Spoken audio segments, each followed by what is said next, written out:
À 4 heures du matin, le 16 août 2025, près des Canaries, 57 camions d'armes sont immobilisés par une patrouille burkinabé. Dissimulé sous des sacs d'aide humanitaire, l'arsenal découvert révèle une préparation méthodique, pensée pour déstabiliser un État déjà fragilisé. Alors, que change pour les citoyens la décision d'Ibrahim Traoré de rendre publiques ses preuves plutôt que de les taire? En exposant les chiffres et les faits, Ibrahim Traoré ouvre une séquence où la souveraineté du Burkina Faso devient un enjeu concret et immédiat pour toute la région sahélienne observatrice. Cette séquence promet une chose précise: éclairer, sans exagération ni simplification, comment une interception nocturne a fait basculer l'équilibre stratégique d'un pays entier. Le bénéfice pour le lecteur est clair: comprendre les mécanismes d'une déstabilisation évitée. L'affaire des 57 camions ne relève pas du spectaculaire isolé. Elle engage des enjeux politiques, sécuritaires et économiques qui dépassent largement le cadre d'une saisie d'armes. Derrière les inventaires et les communiqués se joue la capacité d'un État à reprendre l'initiative face à des réseaux transnationaux structurés. Chaque donnée révélée modifie la perception du risque, à l'intérieur comme à l'extérieur du Burkina Faso. Pour les institutions, l'enjeu est de préserver la cohésion et la légitimité. Pour la population, il s'agit de mesurer ce qui a été évité et ce qui reste fragile. Pour les acteurs régionaux, enfin, cette affaire devient un signal. La frontière entre stabilité et basculement peut être franchie en silence. C'est cette ligne invisible et ses conséquences concrètes que la suite de l'analyse va explorer pas à pas. En moins de 48 heures, l'enquête révèle que la saisie n'est pas un épisode isolé, mais la façade d'un réseau bien plus vaste. Une première estimation, proche de 700 millions de dollars, établit que le convoi intercepté ne représentait qu'une fraction du dispositif réel. Ce chiffre agit comme un déclencheur. Il transforme une interception frontalière en affaire de souveraineté nationale. Les enquêteurs comprennent rapidement que les 57 camions stoppés près des Canaries ne constituent qu'un maillon visible d'une chaîne logistique étendue, pensée pour durer et frapper à plusieurs niveaux. Routes détournées, entrepôts dissimulés, financement opaque. Chaque indice pointe vers une organisation structurée, patiente, transnationale. Le contexte régional accentue la gravité de la découverte. Le Burkina Faso évolue déjà dans un environnement sécuritaire instable, marqué par des conflits périphériques et des flux d'armes persistants. Dans ce cadre, la présence d'un arsenal aussi conséquent suggère une intention qui dépasse la simple revente clandestine. Les volumes observés correspondent à une capacité d'équipement militaire complète, incompatible avec une opération opportuniste. C'est à ce moment que la décision politique intervient. En choisissant la transparence, Ibrahim Traoré rompt avec une pratique habituelle de gestion confidentielle des dossiers sensibles. Rendre publics les chiffres, les images et la chronologie revient à déplacer le rapport de force. L'opinion nationale devient actrice et les partenaires régionaux sont contraints de réagir à des faits exposés. Cette mise en lumière modifie aussi la lecture temporelle de l'affaire. Ce qui aurait pu rester un incident discret s'inscrit désormais dans une séquence plus longue, faite de préparatifs, de complicité et de projections futures.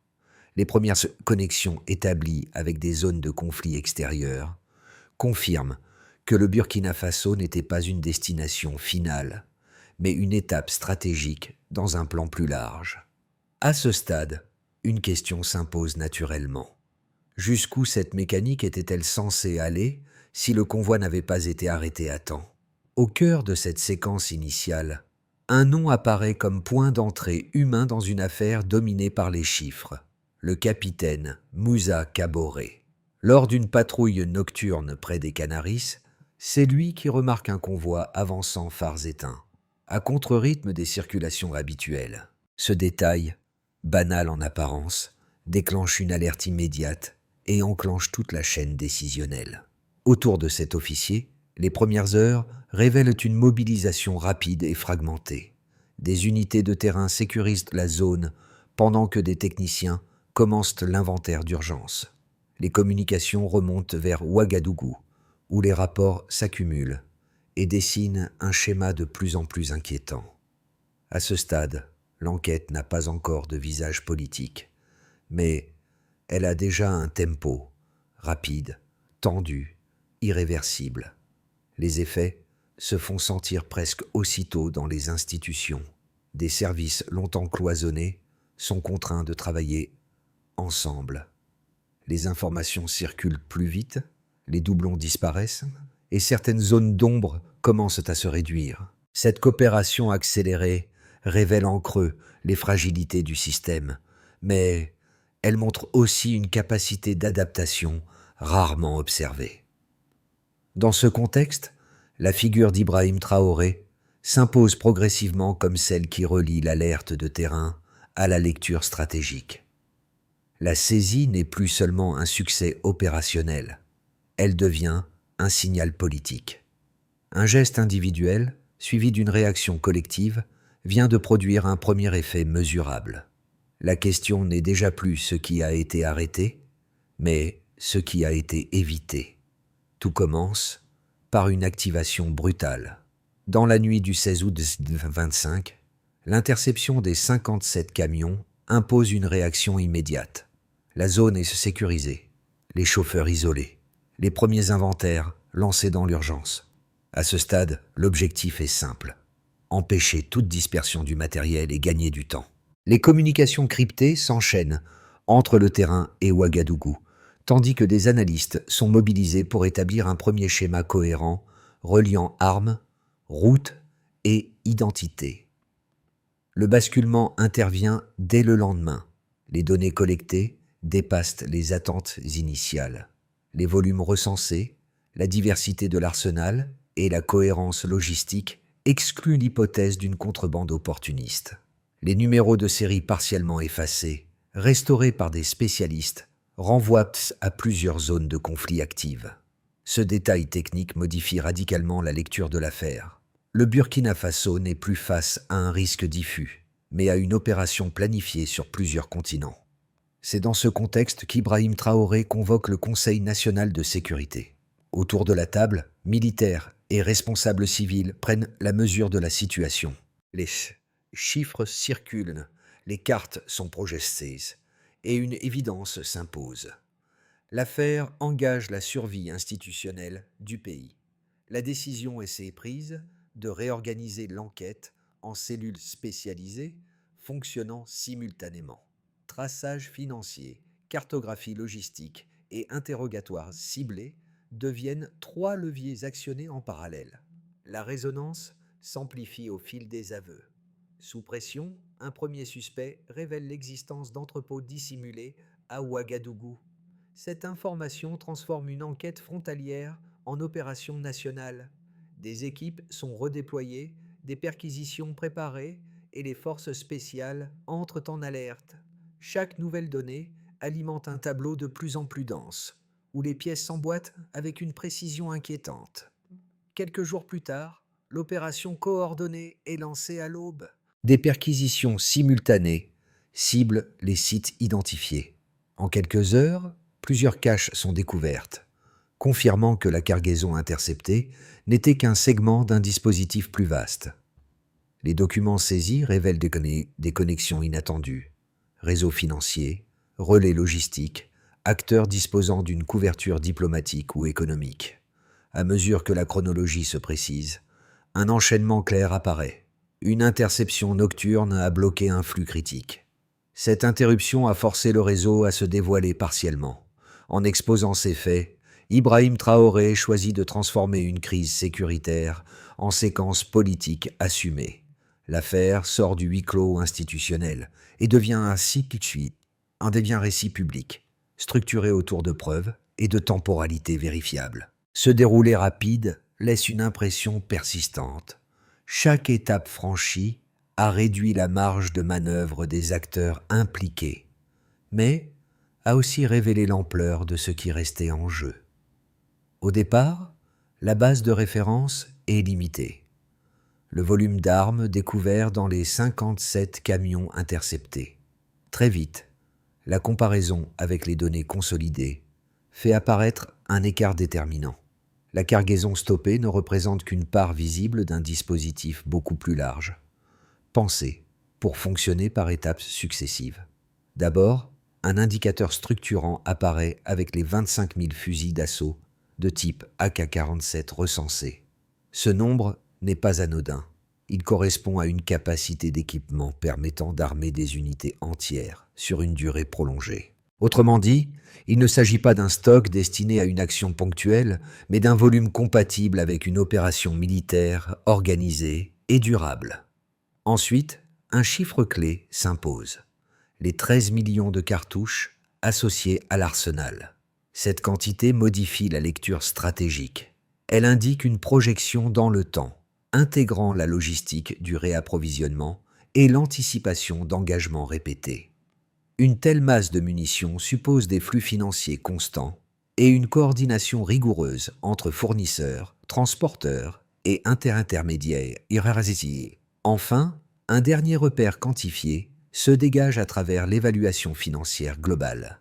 Les premières estimations situent la valeur cumulée du dispositif autour de 700 millions de dollars. Ce montant agit comme un révélateur. Il place mécaniquement l'opération dans une catégorie qui dépasse les circuits classiques du marché noir régional.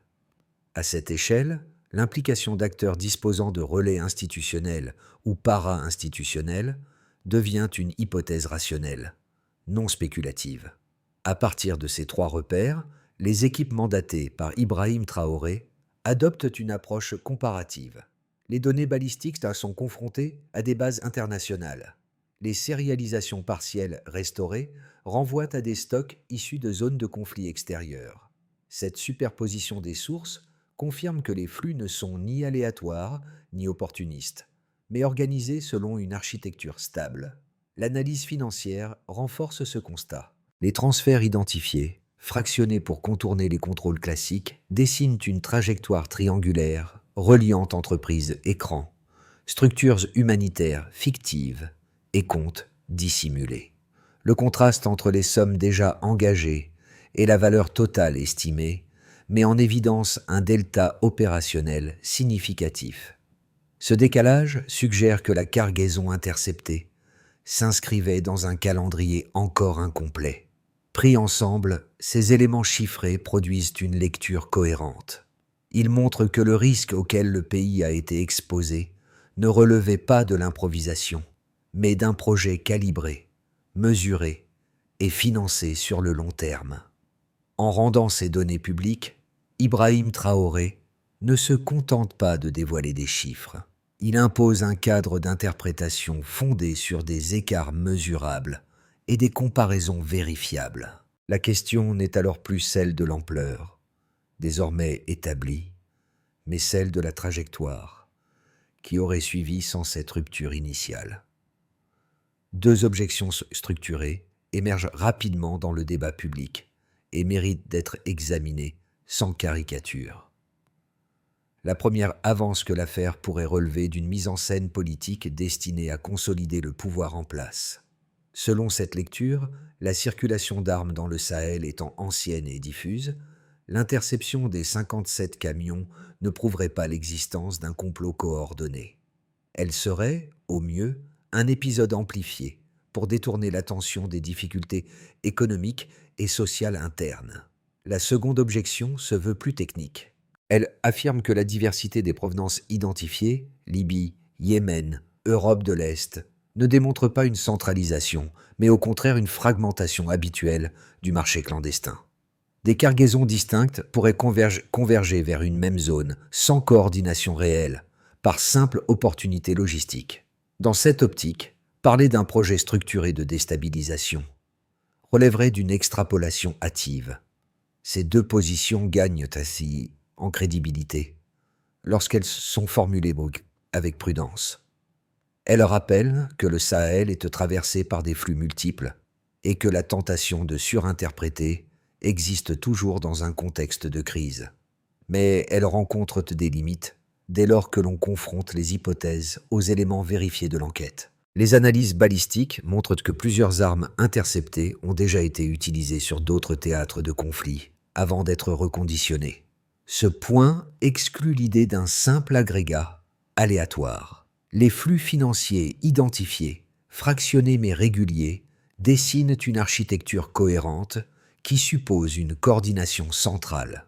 Les documents saisis confirment cette lecture en reliant les circuits logistiques à des acteurs disposant de couverture diplomatique ou économique. Enfin, une validation indépendante vient renforcer l'ensemble. Des organismes internationaux reconnaissent donc les liens entre les cargaisons saisies et un réseau transnational actif. Cette convergence entre données locales et confirmations extérieures réduit considérablement la plausibilité des scénarios alternatifs. Ainsi, loin d'affaiblir l'analyse, ces critiques permettent de tester la solidité du dossier. La confrontation méthodique entre doutes raisonnables et preuves tangibles révèle une cohérence difficile à ignorer. Au fil de la semaine, un basculement symbolique se produit. Les masques tombent enfin. Au 7e jour, le dossier change de nature lorsque Ibrahim Traoré présente publiquement un ensemble de documents inattendus. Parmi eux figure une liste complète d'un gouvernement fictif, déjà rédigé, prête à être activé. Ce détail administratif, en apparence banal, agit comme un révélateur décisif. Il ne s'agit plus d'une menace abstraite, ni d'une accumulation d'indices, mais d'une projection politique concrète, pensée jusqu'à sa composition. Dans la salle, l'effet est immédiat. Les journalistes comprennent que l'affaire dépasse désormais le champ sécuritaire. Les noms exposés renvoient à des réseaux économiques, diplomatiques et commerciaux extérieurs, parfois déjà connus, parfois totalement inédits. Les démentis arrivent vite, mais ils ne parviennent pas à effacer l'impact du document lui-même. Un futur institutionnel avait été anticipé, sans le pays concerné. Ce moment marque un basculement dans la perception collective. L'opinion publique cesse de regarder l'enquête comme une succession de révélations techniques. Elle y voit désormais la preuve matérielle d'un projet de renversement préparé en amont. En choisissant de rendre ces éléments visibles, Ibrahim Traoré transforme l'enquête en récit partagé, compréhensible et difficilement réversible. La question change alors de nature. Il ne s'agit plus de savoir si un plan existait, mais comment il a pu progresser aussi loin sans être détecté plus tôt. Les retombées de l'affaire se déploient rapidement sur plusieurs niveaux, chacun révélant comment une interception ciblée a modifié des équilibres bien au-delà du terrain initial. Pour l'État, l'impact est immédiat et mesurable. Les dispositifs de sécurité sont redéployés, les frontières cessent renforcées et les mécanismes de coordination institutionnelle accélérés. Cette réorganisation réduit la marge d'action de réseaux dormants et restaure une capacité d'anticipation qui faisait défaut. Dans ce cadre, la posture assumée par Ibrahim Traoré consiste à transformer une alerte en levier de cohésion étatique. Pour le tissu économique, les effets sont plus ambivalents. À court terme, l'exposition publique du dossier provoque une période d'incertitude. Certains partenaires suspendent des échanges, tandis que la monnaie subit une pression passagère liée aux signaux géopolitiques contradictoires. Mais ce moment de fragilité ouvre aussi un espace de recomposition. De nouveaux acteurs proposent des coopérations alternatives, moins conditionnées, orientées vers la sécurité et l'industrie. Cette diversification modifie progressivement les dépendances existantes et redéfinit les priorités économiques.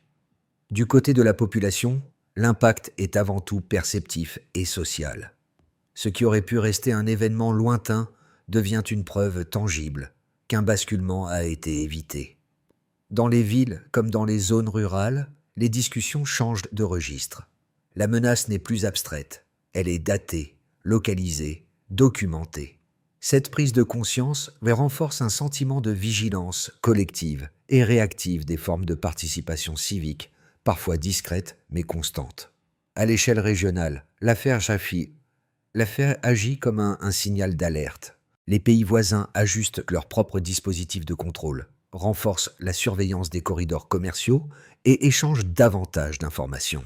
Des filières sont démantelées, parfois indirectement, à partir des données partagées. Le Burkina Faso cesse d'être perçu uniquement comme un espace vulnérable et devient un point de référence dans les discussions sur la sécurité sahélienne.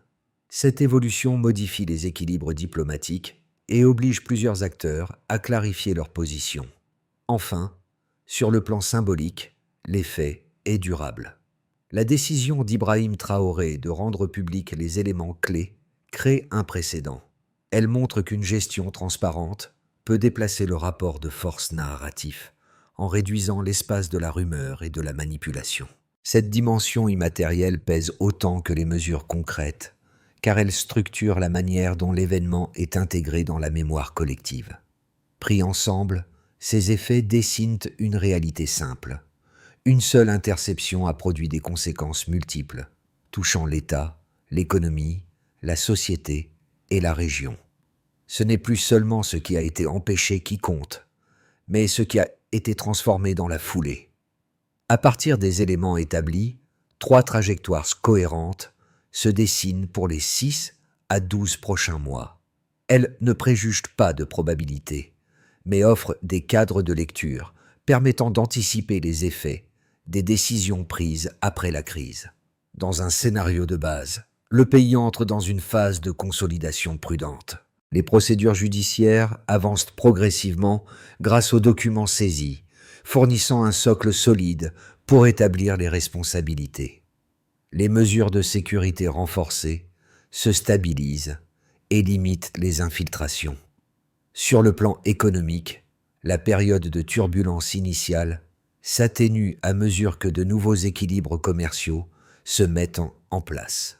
Dans cette trajectoire, la stratégie d'Ibrahim Traoré vise avant tout à maintenir la cohésion interne tout en évitant une rupture brutale avec l'environnement extérieur. Le scénario le plus favorable transforme la crise en levier structurel. Une partie des ressources récupérées est réorientée vers des projets sociaux et éducatifs visibles.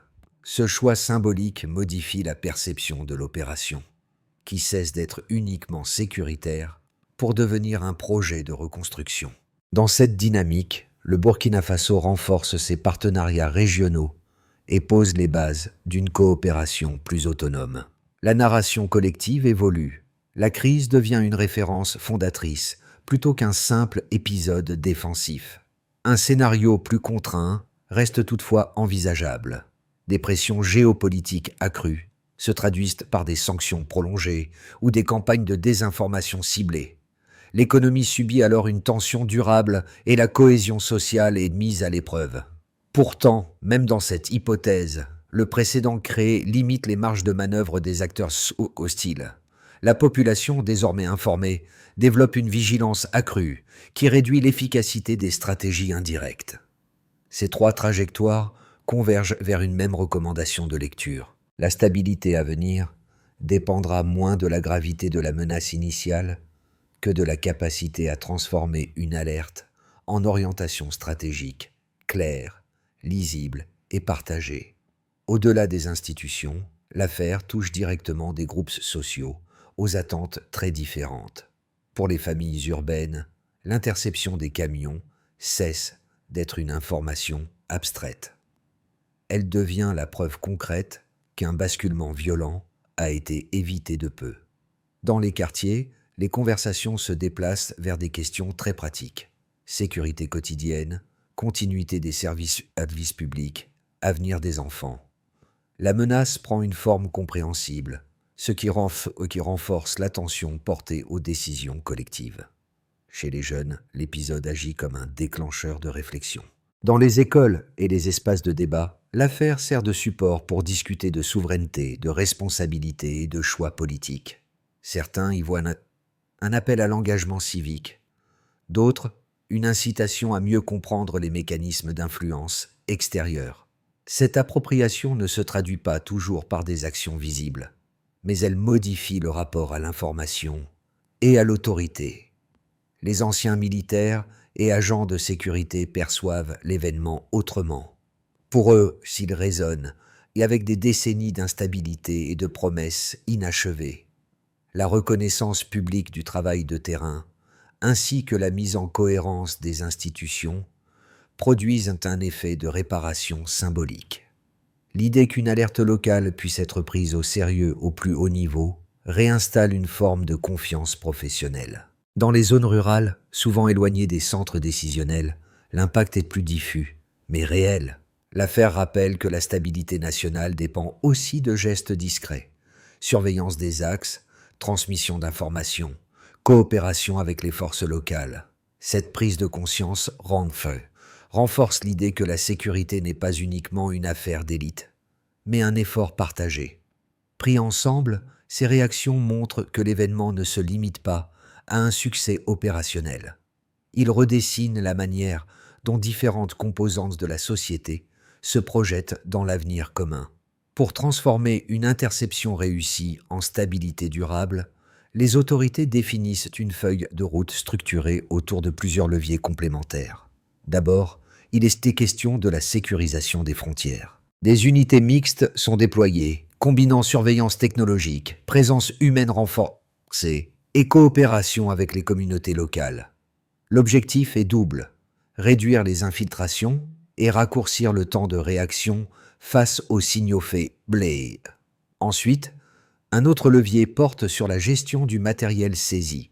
Une partie des armes est détruite ou recyclée sous contrôle, tandis qu'une autre sert à moderniser les capacités nationales. Cette démarche vise à éviter toute réintégration clandestine du matériel dans des circuits parallèles. La transparence du processus devient un indicateur clé de crédibilité, tant à l'intérieur qu'à l'extérieur du pays. Enfin, un troisième axe concerne la traçabilité financière.